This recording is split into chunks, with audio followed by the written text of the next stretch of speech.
నమస్కారం ETV news కు స్వాగతం. ముందుగా ముఖ్యాంశాలు. సచివాలయ ఉద్యోగుల ఇష్టారాజ్యానికి ఏపీ సర్కారు చెల్లుచీటి. జూలై నుంచి సీఎం సహా అందరికీ బయోమెట్రిక్ హాజరు తప్పనిసరి. చిత్తూరు జిల్లాలో జోరుగా పారిశ్రామికీకరణ. నేడు సెల్కాన్ మొబైల్ ప్లాంట్ ప్రారంభోత్సవం. ఎలక్ట్రానిక్ సిరామిక్ క్లస్టర్లకు చంద్రబాబు శంకుస్థాపన. వారం రోజుల పర్యటనకు ఢిల్లీకెళ్లిన కేసీఆర్. తెలంగాణ సమస్యలపై ప్రధాని కేంద్ర మంత్రుల్ని కలిసే అవకాశం.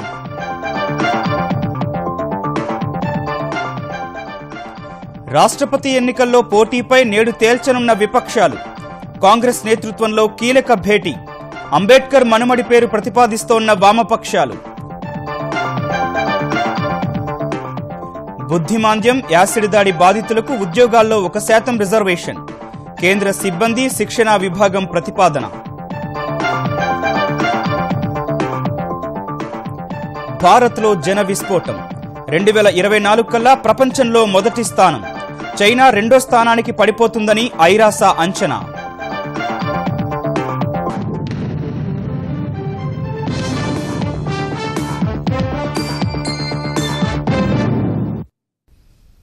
ఆంధ్రప్రదేశ్ సచివాలయంలో ఉద్యోగుల హాజరు, ఈ ఫైలింగ్ విధానాన్ని పకడ్బందీ చేయాలని ప్రభుత్వం భావిస్తోంది.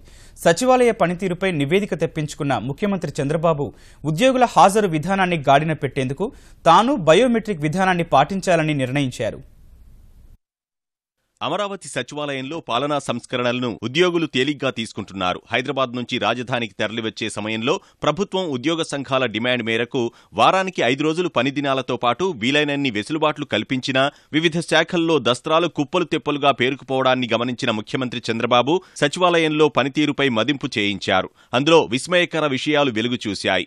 ఎక్కువ శాతం సిబ్బంది సోమవారం మధ్యాహ్నం 1 గంట వరకు రాకపోవడం, శుక్రవారం మొక్కుబడి విధులతో మధ్యాహ్నానికి వెళ్లిపోతున్నారని తేలింది. హాజరు పరిగణలోకి తీసుకునే బయోమెట్రిక్ విధానాన్ని కొందరు 15 నుంచి 20 రోజుల పాటు అసలు వినియోగించలేదని గుర్తించారు. వారు సెలవులో ఉన్నారా, కార్యాలయానికి వచ్చి కూడా పంచ్ కొట్టలేదా తేల్చాలని భావిస్తున్న చంద్రబాబు శాఖాధిపతుల వివరణ కోరాలని నిర్ణయించినట్లు తెలుస్తోంది. జూలై 1 నుంచి బయోమెట్రిక్ హాజరును తప్పనిసరి చేసి స్వయంగా తాను ఆ విధానాన్ని తప్పనిసరిగా పాటించి ఆదర్శంగా నిలవాలని నిర్ణయించారు. ఇక కొందరు ఉద్యోగులు ఏడాదికి సగటున 2 దస్త్రాలు చూసినట్లు తేలడం విస్మయం కలిగిస్తోంది. కొన్ని విభాగాల్లో దస్త్రాలు నెలల తరబడి ఆగిపోతున్నాయని, జాప్యం పెరిగితే అవినీతికి అవకాశం ఇచ్చినట్లవుతుందని భావిస్తున్నారు. కీలకమైన ఆర్థిక శాఖలో సగటున 1 దస్త్రం పరిష్కారానికి 31 రోజుల పైనే పడుతుంటే న్యాయశాఖలో 25 రోజులు, సేవల విభాగంలో 36 రోజులు పడుతున్నట్లు తేలింది. ఇప్పటికీ సచివాలయంలోని కొన్ని విభాగాలు ఆన్లైన్ బదులు భౌతిక దస్త్రాలనే కొనసాగిస్తున్నట్లు గుర్తించారు. దేవాదాయ శాఖ మంత్రికి ఆ శాఖ కార్యదర్శి ఏడాదిలో కేవలం 11 దస్త్రాలే పంపారు.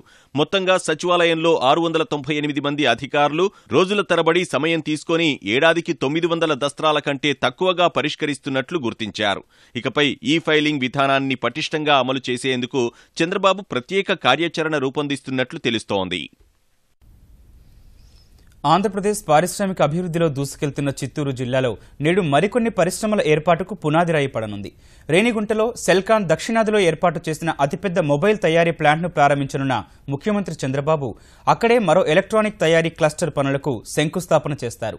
అనంతరం శ్రీకాళహస్తి నియోజకవర్గం తొట్టంబేడు మండలంలోని తాటిపర్తి వద్ద ప్రతిపాదించిన సిరామిక్ క్లస్టర్కు శంకుస్థాపన చేస్తారని ఏర్పాట్లను పర్యవేక్షిస్తోన్న చిత్తూరు జిల్లా కలెక్టర్ ప్రద్యుమ్న తెలిపారు.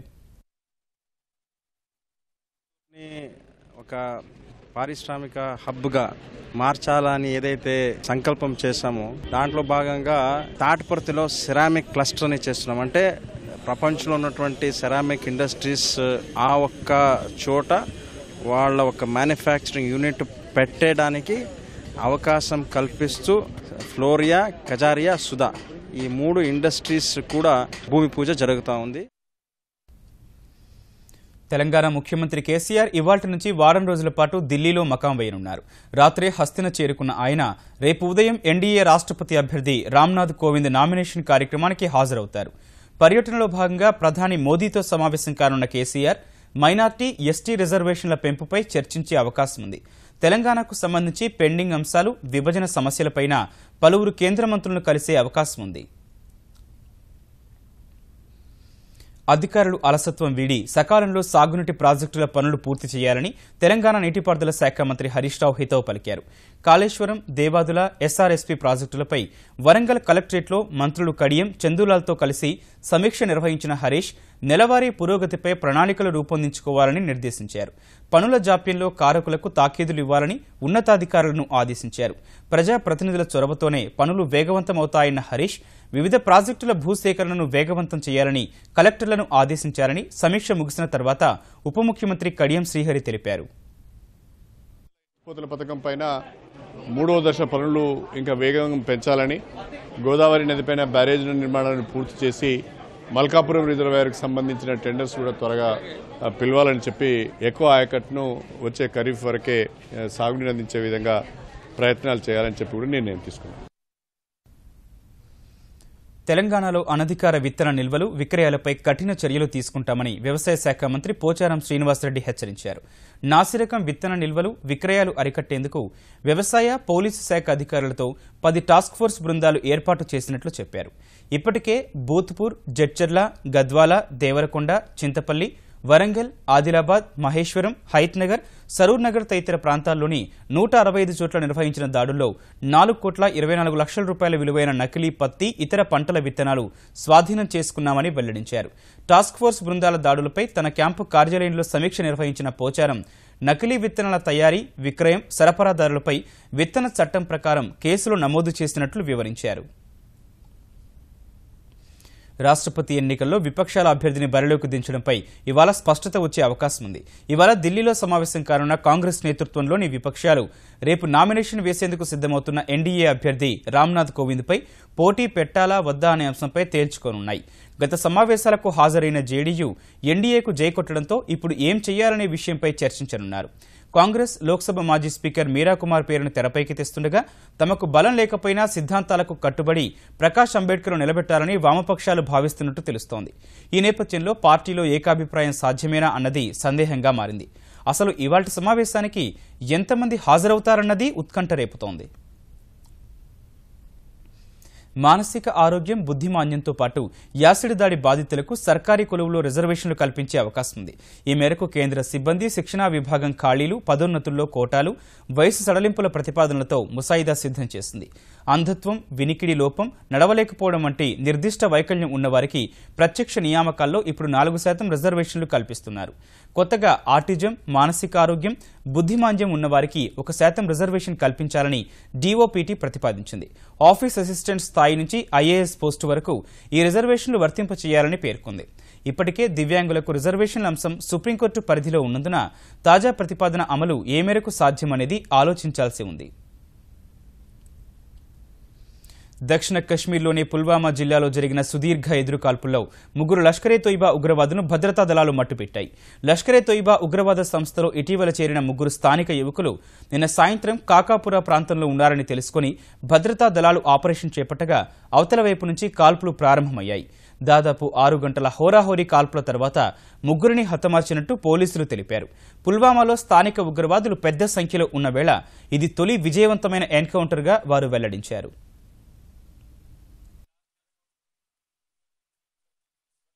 విశాఖ భూ కుంభకోణంపై సీబీఐ విచారణ జరపాలని వైకాపా రాజ్యసభ సభ్యుడు విజయసాయిరెడ్డి డిమాండ్ చేశారు. విశాఖ పద్మనాభం మండలంలోని 444 ఎకరాల భూములను కాజేసేందుకు మంత్రి గంటా శ్రీనివాసరావు, అతని అల్లుడు ప్రశాంత్ ప్రయత్నిస్తున్నారని విజయసాయిరెడ్డి ఆరోపించారు.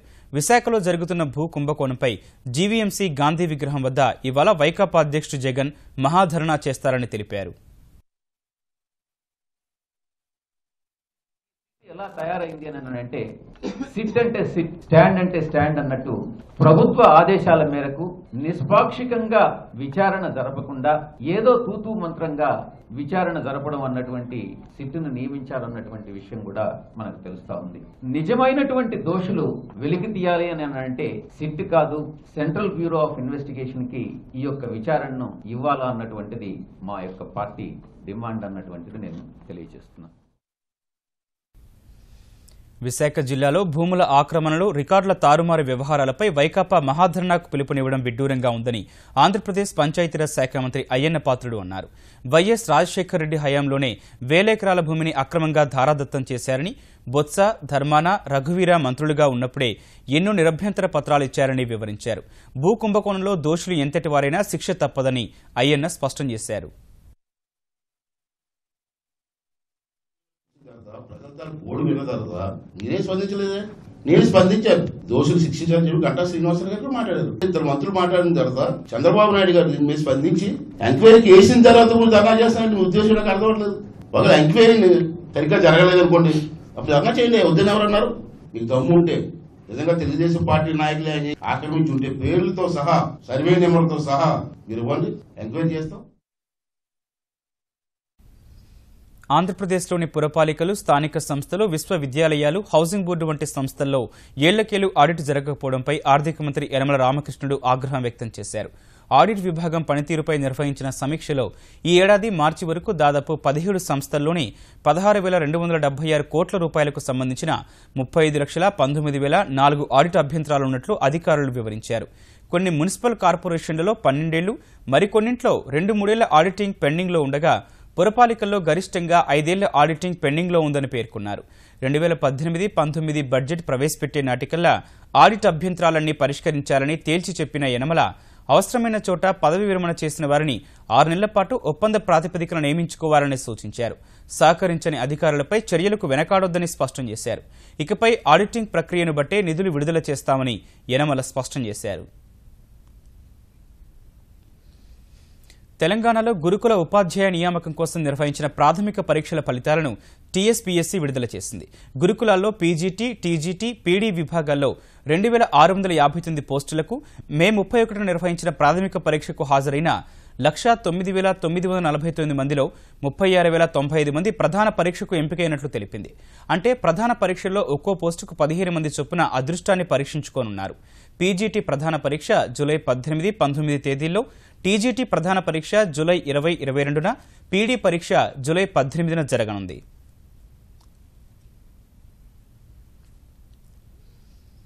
వచ్చే నెల మొదటి వారంలో కరీంనగర్ నుంచి ప్రారంభమయ్యే 3వ విడత హరితహారం కార్యక్రమానికి జిల్లాల వారి ప్రణాళికలతో సిద్ధంగా ఉండాలని తెలంగాణ ప్రభుత్వ ప్రధాన కార్యదర్శి ఎస్పీ సింగ్ కలెక్టర్లను ఆదేశించారు.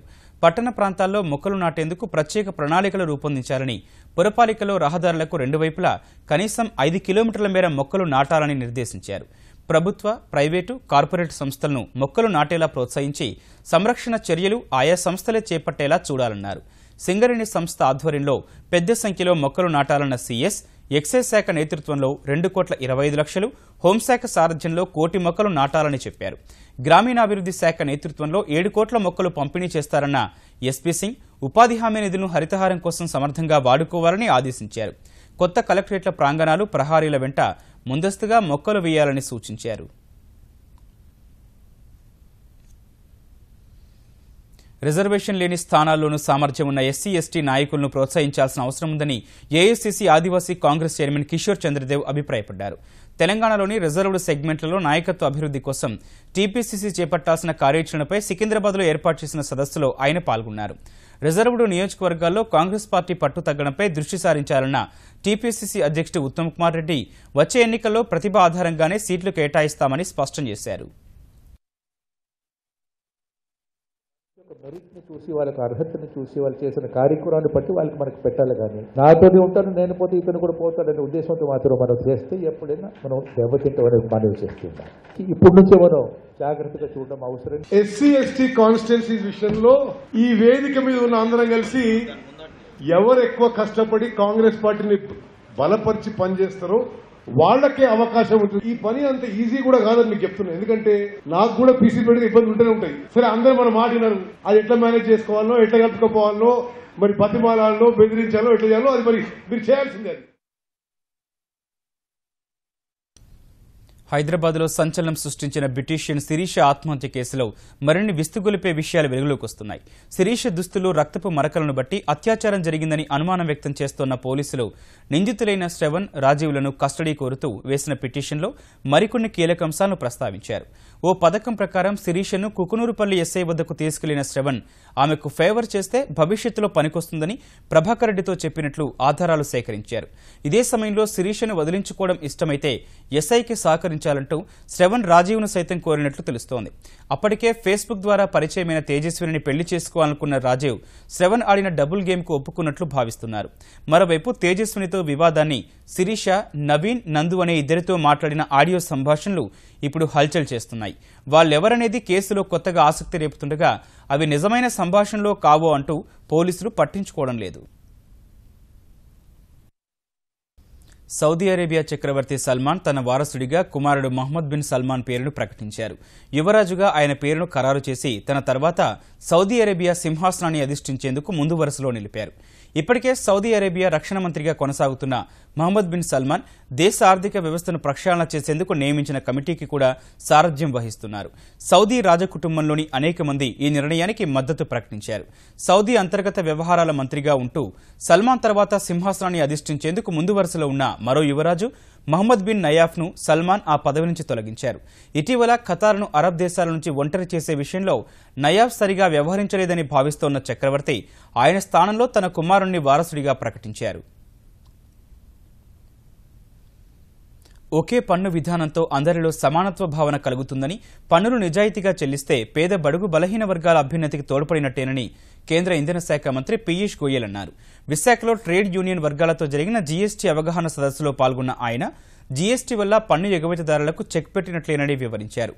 ఒకే దేశం, ఒకే పన్ను, ఒకే వ్యవస్థ జీఎస్టీతోనే సాధ్యమవుతుందని కేంద్ర మంత్రి స్పష్టం చేశారు. Paying the taxes honestly, you are actually serving the poor in the remotest and poorest areas of India. If at all we want to fight terrorism, if at all we want to end Maoism and Naxalite movements, then the best way is by paying our taxes honestly, so that not the soldiers alone who give up their lives for our country, but each one of us becomes a soldier to develop India and improve the lives of these people. 125 కోట్ల జనభారతం త్వరలోనే ప్రపంచంలో తొలి స్థానానికి చేరే అవకాశాలు కనిపిస్తున్నాయి. అత్యధిక జనాభా దేశాల జాబితాలో రెండో స్థానంలో ఉన్న భారత్ తొలి స్థానంలో ఉన్న చైనాను 2024 కల్లా దాటేసి అగ్రస్థానానికి చేరుతుందని ఐక్యరాజ్య సమితి అంచనా వేసింది. 2030 నాటికి భారత జనాభా 150 కోట్లకు, 2050కి 166 కోట్లకు చేరుతుందని ఐరాస ఆర్థిక సామాజిక విభాగం నివేదించింది. 144 కోట్ల జనాభాతో ప్రస్తుతం జనాభాలో మొదటి స్థానంలో ఉన్న చైనా 2030 వరకు అలాగే ఉంటుందని, ఆ తర్వాత కొంతవరకు తగ్గుతుందని తెలిపింది. ప్రస్తుతం ప్రపంచ జనాభా 760 కోట్లు కాగా 2030 నాటికి 800, 2050 నాటికి 980, 2100 నాటికి 1120 కోట్లకు చేరుతుందని అంచనా వేసింది. ప్రపంచ జనాభా పెరుగుదలలో సగం Bharat, Nigeria, Congo, Pakistan, Ethiopia, Tanzania, America, Uganda, Indonesia దేశాల నుంచి ఉంటుందని పేర్కొంది. వ్యాపారం, ఉద్యోగ పని మీద భారత్లో నివసించే విదేశీయులకు ముంబై అత్యంత ఖరీదైన నగరంగా ఉందని మెర్సర్ సంస్థ వెల్లడించింది. ప్యారిస్, సియాటిల్, వియన్నాల కంటే కూడా ముంబై జీవనమే అధిక ఖర్చుతో కూడిందని తెలిపింది. కాస్ట్ ఆఫ్ లివింగ్ ఫర్ ఎక్స్పాట్రియేట్స్ 2017 జాబితాను సంస్థ విడుదల చేసింది. ఈ జాబితాలో ప్రపంచవ్యాప్తంగా ముంబైకి 57వ స్థానం లభించింది. ఢిల్లీ 99, చెన్నై 135, బెంగళూరు 166, కోల్కతా 184 స్థానాల్లో నిలిచాయి. అంగోలా రాజధాని లువాండా ఈ జాబితాలో అగ్రస్థానంలో నిలిచింది. 5 ఖండాల్లో 209 నగరాల్లో ఇంటి అద్దెలు, రవాణా, ఆహారం, వినోదం, వస్త్రాలు వంటి 200 రకాల వస్తు సేవల ధరలను పరిగణలోకి తీసుకుని ఈ నివేదికను రూపొందించింది. 50,000 కోట్లకు పైగా అప్పుల్లో ఉన్న ప్రభుత్వ రంగ విమానయాన సంస్థ ఎయిర్ ఇండియాలో వాటాల విక్రయానికి కేంద్రం సంకేతాలిస్తోన్న వేళ కొనుగోలుకు టాటా గ్రూప్ ఆసక్తి కనబరుస్తోంది. ఈ మేరకు వ్యాపార వర్గాల్లో జోరుగా చర్చ జరుగుతోంది. ఎయిర్ ఇండియాలో 51% వాటాను సింగపూర్ ఎయిర్లైన్స్ భాగస్వామ్యంతో కలిసి కొనుగోలు చేసేందుకు టాటా గ్రూప్ సిద్ధంగా ఉన్నట్లు తెలుస్తోంది. దీనికి సంబంధించి టాటా గ్రూప్ చైర్మన్ చంద్రశేఖరన్ ప్రభుత్వంతో అనధికారికంగా చర్చలు జరిపారని వార్తలు వినిపిస్తున్నాయి. అయితే ఎయిర్ ఇండియా ప్రభుత్వ రంగ సంస్థగానే కొనసాగాలని విమానయాన శాఖ కోరుకుంటోందని, ఆ మేరకు 51% వాటాను ఉంచుకొని 49% వాటాను విక్రయించాలని భావిస్తున్నట్లు సంబంధిత వర్గాలు వెల్లడించాయి. నియంత్రిత వాటా ప్రభుత్వం వద్దే ఉన్న కొనుగోలు చేసే సంస్థలకు కార్యకలాపాలపై పూర్తి స్వేచ్ఛ ఇవ్వనున్నట్లు వివరించాయి.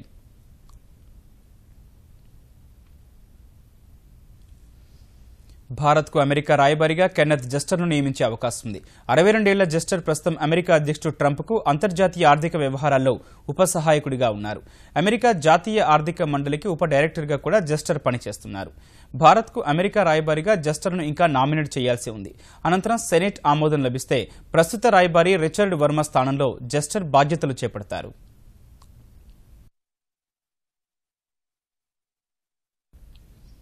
వాటాదారుల నుంచి వచ్చిన తీవ్రమైన ఒత్తిడితో ఉబేర్ సీఈఓ ట్రావిస్ కలానిక్ రాజీనామా చేశారు.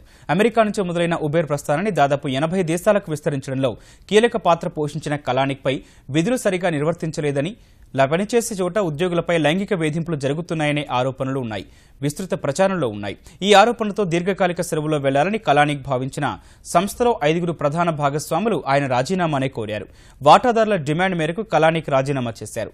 సంస్థ నుంచి వైదొలిగినా తన సేవలు ఎప్పుడూ ఉంటాయని కలానిక్ పేర్కొన్నారు.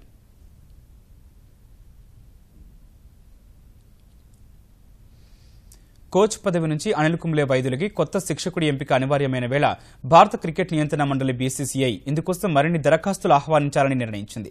కొత్త కోచ్ పదవికి ఇప్పటికే ఓసారి దరఖాస్తులను ఆహ్వానించి మే 31 వరకు వాటిని స్వీకరించిన బీసీసీఐ కుంబ్లే వైదొలిగిన తర్వాత మారిన పరిస్థితుల నేపథ్యంలో మరింత మంది పేర్లను పరిశీలించాలని నిర్ణయించింది.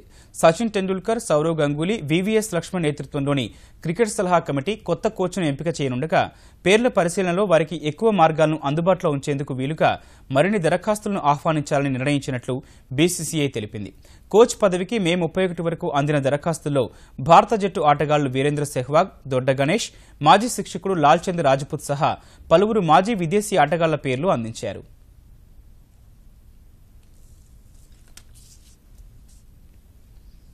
ముఖ్యాంశాలు మరోసారి. సచివాలయ ఉద్యోగుల ఇష్టారాజ్యానికి ఏపీ సర్కారు చెల్లుచీటి. జూలై నుంచి సీఎం సహా అందరికీ బయోమెట్రిక్ హాజరు తప్పనిసరి. చిత్తూరు జిల్లాలో జోరుగా పారిశ్రామికీకరణ. నేడు సెల్కాన్ మొబైల్ ప్లాంట్ ప్రారంభోత్సవం. ఎలక్ట్రానిక్, సిరామిక్ క్లస్టర్లకు చంద్రబాబు శంకుస్థాపన. వారం రోజుల పర్యటనకు ఢిల్లీకెళ్లిన కేసీఆర్. తెలంగాణ సమస్యలపై ప్రధాని, కేంద్ర మంత్రుల్ని కలిసే అవకాశం.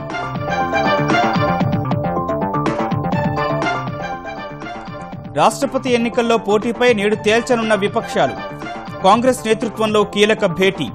అంబేద్కర్ మనుమడి పేరు ప్రతిపాదిస్తోన్న వామపక్షాలు. బుద్ధిమాంద్యం, యాసిడ్ దాడి బాధితులకు ఉద్యోగాల్లో 1% రిజర్వేషన్. కేంద్ర సిబ్బంది శిక్షణా విభాగం ప్రతిపాదన. భారత్లో జన విస్ఫోటం. 2024 కల్లా ప్రపంచంలో మొదటి స్థానం.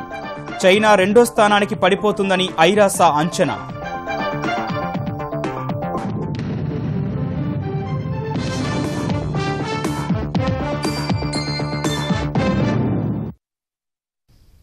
ఈటీవీ న్యూస్ సమాప్తం. నమస్కారం.